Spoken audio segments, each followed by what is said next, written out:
In 2081, American society is a dystopia, in which all individual inequality has been erased by the fictional 211th, 212th, and 213th Amendments to the Constitution and the unceasing vigilance of the United States Handicapper General. After that Cabinet Office was created to ensure a «golden age of equality» in the United States.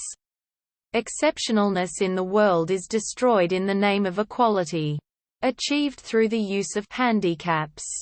Physical devices used to nullify every inborn advantage any person might have over another. The strong wear weights, the beautiful wear masks, and the intelligent wear earpieces that fire off loud noises to keep them from taking unfair advantage of their brains. Following closely with Vonnegut's original story, 2081 begins with George and Hazel Bergeron, parents of the exceptionally strong, intelligent, handsome Harrison Bergeron, sitting in their living room, watching the Sleeping Beauty ballet on television. George carries many handicaps, wearing an earpiece and heavy weights to counteract his intelligence and strength, respectively. Hazel, being perfectly average and capable of only carrying thoughts in short bursts, wears none. 6 years prior, Harrison was taken in a raid on their home by a SWAT team from the Office of the Handicapper General. Sitting on his sofa, George tries to think about the event, but cannot quite bring himself to recall exactly what happened, due to the painful intermittent bursts sent through his earpiece. He continues to watch the ballet. Instead, the ballet is interrupted by a government news report being read by a news anchor with a severe speech impediment about the escaped fugitive Harrison Bergeron. George watches the report with a hint of interest. The report concludes and returns to the regularly scheduled ballet, featuring delicate ballerinas heavily weighed down to ensure that they are only as graceful as the average person. Just then, loud stomps can be heard approaching the stage. As the ballerinas cower in terror, Harrison Bergeron marches down the aisle and leaps onto the stage with a heavy thud, almost unhindered by the weight of his massive handicaps.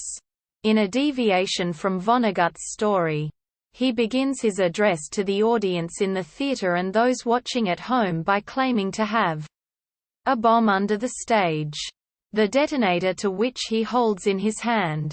The audience listens to his address in shock as he peels off his handicaps and chooses a volunteer ballerina to do the same. He takes her hand, and for a few brief moments, the two dance, unhindered, as the audience watches, mystified by the pair's unbridled grace and elegance. The enforcers of the Handicapper General, keen to keep this display under wraps, surround the theater and quickly cut the video feed to the television audience as the Handicapper General herself marches down the aisle with a shotgun. On cue, Harrison pushes the button of his detonator, which rather than detonating the dummy bomb under the stage, sends a signal to a device that overrides the video block. He looks into the camera with a proud but slightly somber grin. George smiles back at the television, unaware that the video feed is again being broadcast. The Handicapper General fires the shotgun, killing Harrison and his ballerina. The SWAT team leader, having been unable to stop her before she fired, informs her of their mistake. In surprise and embarrassment, she looks around in realization that this gruesome, atrocious act of oppression has been broadcast for all to see.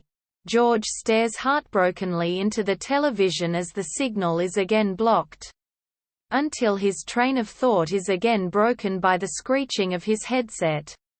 True to Vonnegut's telling of the story, the gravity of the moment is lost on them, and they slip back into normalcy.